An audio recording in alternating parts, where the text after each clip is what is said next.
Ce sera pas long, là. Vous voyez mon écran, ça va? J'espère que oui. Parfait. Donc, je vous présente aujourd'hui un projet qu'on mène à la CRID depuis 2018. Je travaille avec deux collègues qui sont doctorantes aussi au département de relations industrielles, Marwa Ben-Gayed et Shaima Ferry, qui sont pas là aujourd'hui. Elles sont en train de préparer leur examen de synthèse de doctorat. Alors, c'est un peu difficile, là. Elles sont bien occupées. Et c'est un projet qui, euh, qui vient pour accompagner les professionnels formés à l'étranger qui ont reçu une prescription de leur ordre professionnel pour suivre des cours à l'université en vue de soit passer des examens, soit finir une formation et recevoir leur permis d'exercice. La littérature dit que les professionnels formés à l'étranger rencontrent des obstacles, des difficultés pour compléter les mesures prescrites par l'ordre. Certains, d'ailleurs, abandonnent les démarches en cours de route.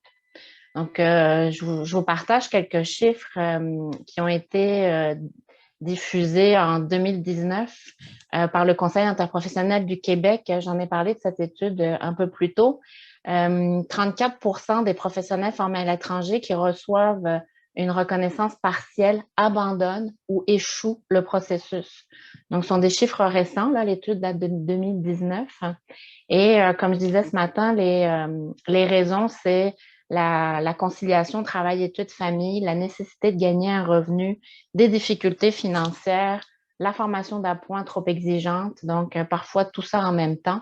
Ce qui fait que c'est quand même 34 de ces personnes qu'on n'a plus finalement dans le circuit et puis qui ne réussissent pas à exercer la profession qu'ils exerçaient dans leur pays d'origine. Qu'est-ce qu'ils ont exprimé comme besoin? C'est d'avoir un meilleur accompagnement de la part de l'ordre professionnel, de l'aide à la préparation des examens et des services d'orientation de carrière et d'employabilité spécialisés dans leur domaine. Ce qui arrivait vraiment à point pour conforter ce qu'on voulait faire avec le projet à la CRID. Donc, c'est une recherche-action qui bénéficie d'un financement du ministère de l'Éducation et de l'Enseignement supérieur. C'est une subvention qui est donnée aux établissements universitaires qui souhaitent développer ou mettre en œuvre des mesures concrètes visant la réussite et la persévérance aux études des personnes immigrantes formées à l'étranger et des candidats à l'équivalence désirant accéder à une profession réglementée. Donc, l'Université Laval a comme délégué la CRID pour travailler sur ce projet-là. Et là, je vous ai mis les objectifs, tous les objectifs du projet, mais l'objectif général de ce projet-là, c'est véritablement un accompagnement académique de ces professionnels formés à l'étranger et professionnels également. C'est pourquoi on travaille avec les facultés et avec les ordres professionnels, comme je vais vous le présenter tout à l'heure. On a eu une première phase, donc la phase recherche de 2018 à 2019. L'équipe projet, j'étais avec donc Kamel, qui est le titulaire de la chaire, et mon autre collègue, c'était Sarah Morin. Tous les trois, on a travaillé sur la partie donc recherche, et c'était véritablement une recherche exploratoire. Ce qu'on voulait au départ, les professions visées, c'était les agronomes, mais on s'est rendu compte que ça serait compliqué à faire à l'université. Les infirmières, ça se fera pas à l'université puisque quand elles ont une prescription, c'est de retourner au cégep pour suivre une AEC. Et les pharmaciens, la formation se donne à Montréal. Les ingénieurs, il y en avait plusieurs à l'Université Laval. Et les physiothérapeutes, ça ne fonctionnait pas non plus. Donc ça, c'était ce qu'on avait au départ identifié dans le projet. On a revu tout ça pour les professions avec lesquelles travailler. Les partenaires qu'on avait identifiés, c'est donc le programme d'intégration à l'ordre des professionnels de l'Université Laval. Vous allez voir l'acronyme PIOP un peu plus loin. C'est ça, c'est le programme d'intégration aux ordres professionnels. Il faut savoir qu'à l'Université Laval, c'est autour de 100 étudiants qui arrivent chaque année dans le programme d'intégration aux ordres professionnels, ce qui n'est pas beaucoup quand on compare à tous les professionnels formés à l'étranger qui peuvent arriver à l'Université de Montréal, par exemple. Mais c'est quand même des gens qui sont obligés de retourner aux études et comme le montrait M. Songa ce matin, c'est des gens qui contribuent aussi une fois qu'ils ont la reconnaissance et ils exercent la profession qu'ils exerçaient avant dans leur pays d'origine et ils exercent cette profession ici, donc contribuent économiquement à la société.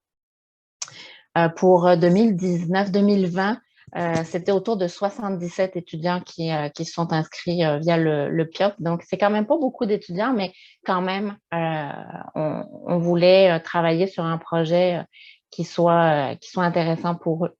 On voulait travailler avec les facultés concernées pour chaque profession de l'université, le bureau du registraire, le service de reconnaissance des acquis extrascolaires, le bureau de coopération internationale, donc le BCI, les ordres professionnels, des organismes d'intégration et le ministère de l'Immigration.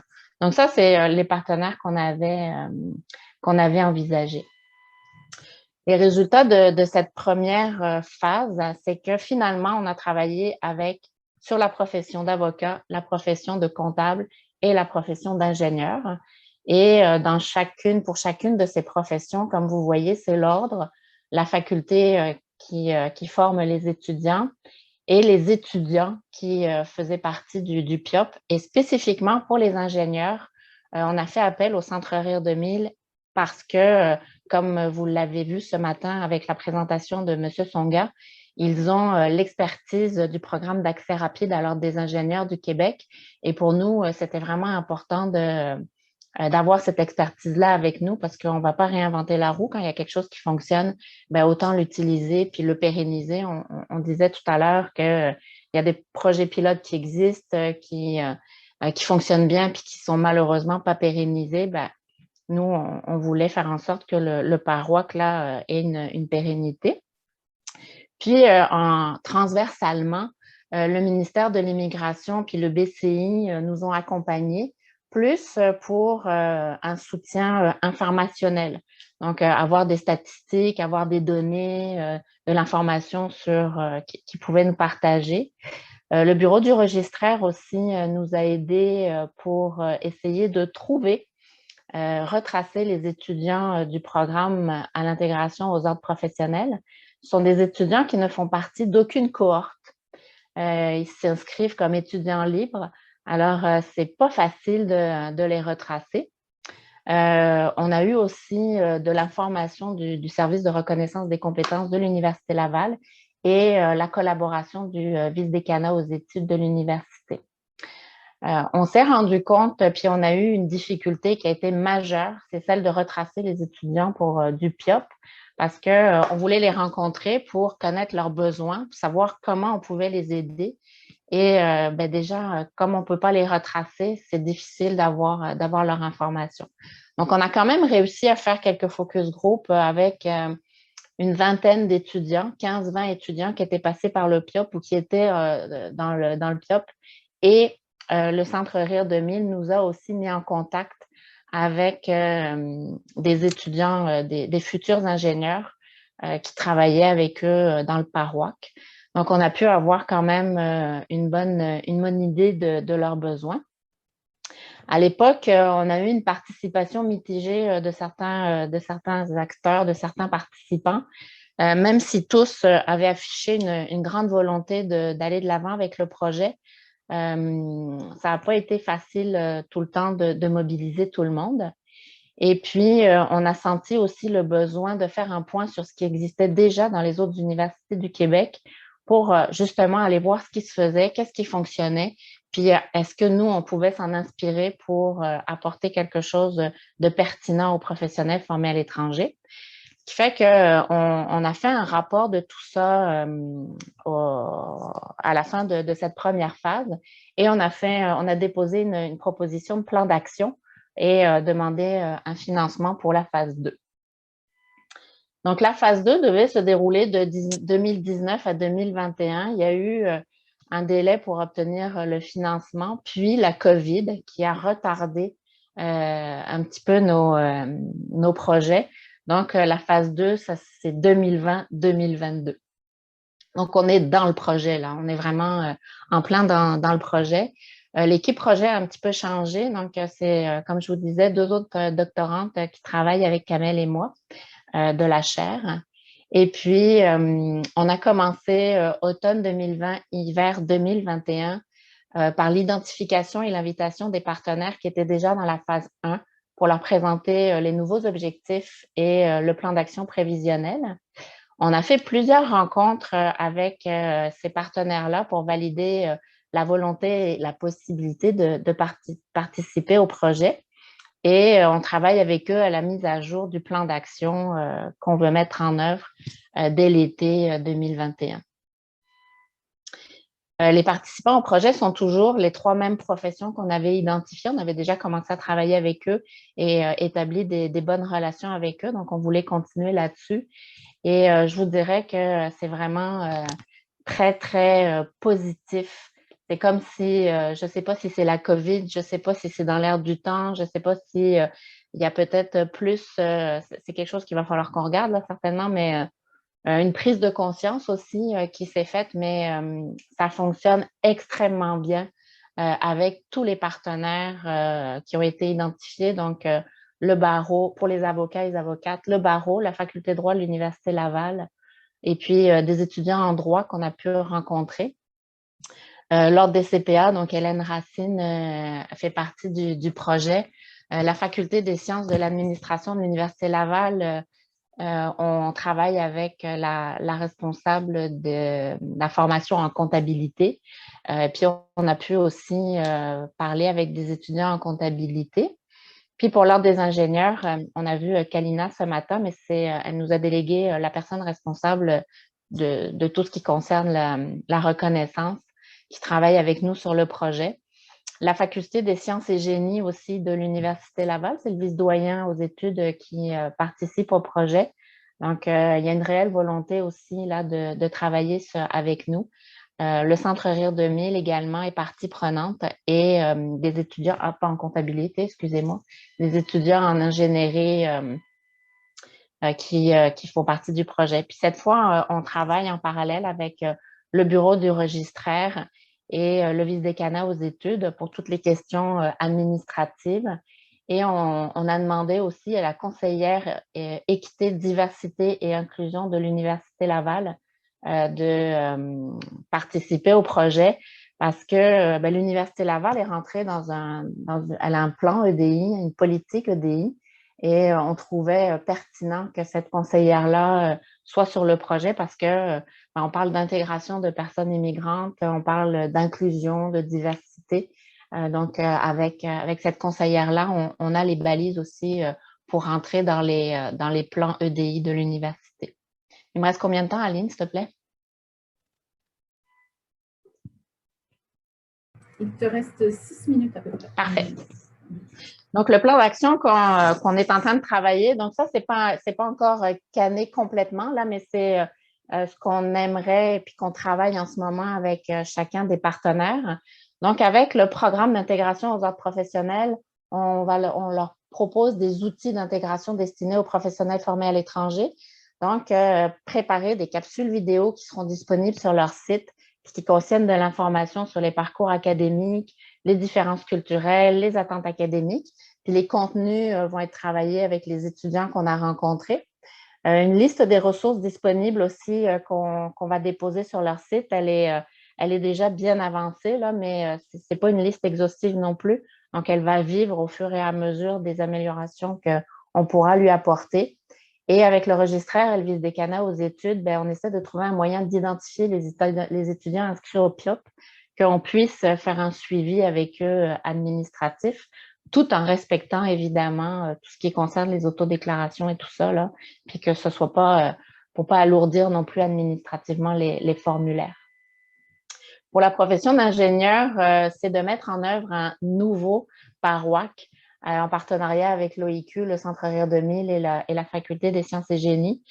Donc, avoir une banque de tuteurs en vue de la préparation aux examens, des mentors pour la profession, puis voir un système de personnes ressources au niveau académique pour accompagner les professionnels formés à l'étranger. des tuteurs, déterminer est-ce qu'on travaille avec des étudiants, est-ce qu'on travaille avec des professeurs. Donc, c'est tout ça qu'on est en train de regarder actuellement avec les partenaires et puis voir les possibilités de s'associer aux activités de réseautage organisées par l'Ordre des ingénieurs du Québec pour passer du côté académique après au côté professionnel. Pour la profession d'avocat, d'avocate, on a identifié qu'il y avait un besoin de contact humain beaucoup et de voir la possibilité de mettre en œuvre des petites sessions en ligne de 30 minutes, par exemple, pour expliquer le programme, le b.a.-ba du droit au Québec. Tout ça pourrait être offert en ligne et également un système de personnes ressources, donc au niveau académique. Puis, pour les comptables agréés, de travailler peut-être sur des ateliers d'aide à l'écriture pour expliquer avant d'intégrer le DESS les approches par cas, les techniques d'analyse de cas, l'intégrité, l'éthique, des questions bien spécifiques à la profession de comptable.